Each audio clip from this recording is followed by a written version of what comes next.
When Miss Emily Gerson died, our whole town went to her funeral. The men threw a sort of respectful affection for a fallen monument, the women mostly out of curiosity to see the inside of her house, which no one had seen in the last 10 years. It was a big squarish frame house that had once been white, decorated with cupolas and spires and scrolled balconies in the heavily lightsome style of the 70s, set on what had once been one of our most select streets. But garages and cottages had encroached and obliterated even the August names of that neighborhood. Only Miss Emily's house was left. Its image had changed, lifting its stubborn and coquettish decay above the cotton wagons and the gasoline pumps. It had become an eyesore among eyesores. And now Miss Emily had gone to join the representatives of those August names, where they lay in the cedar bemused cemetery, among the ranked and anonymous graves of Union and Confederate soldiers who fell at the Battle of Jefferson. I'm Emily Grierson. And I'm the father. Miss Emily had been a tradition, a duty, and a care, but with the next generation came new modern ideas.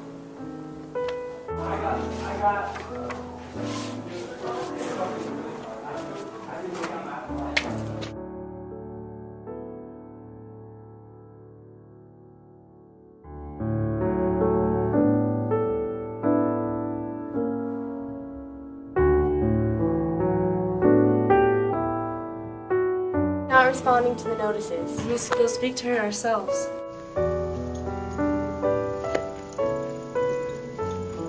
I have no tax services in Jefferson. Did you get the notice from the deputy himself?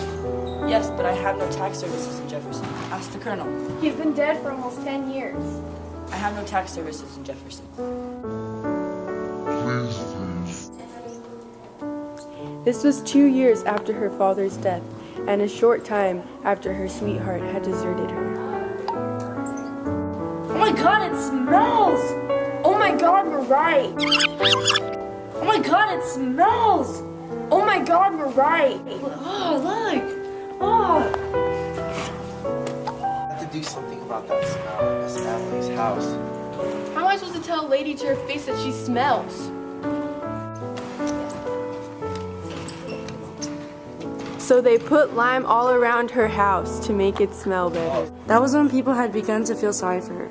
We had long thought them a tableau, Miss Emily a slender figure in white and her father a silhouette in the foreground, his back to her clutching a horse. After her father died, she was left everything, and at last people began to pity Miss Emily. She became humanized.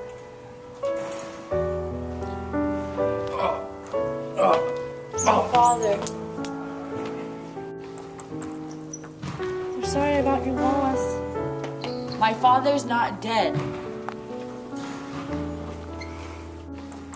We're sorry about your loss. My father's not dead. We're sorry about your father. God, she's crazy. We're sorry about your father's death.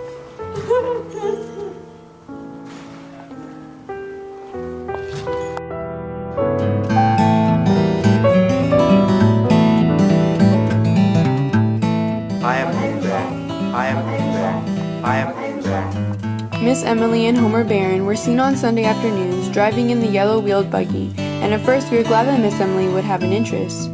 But then people began to whisper, "Poor Emily."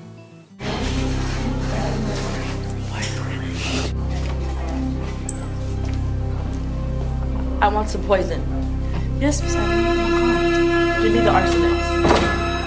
Rats.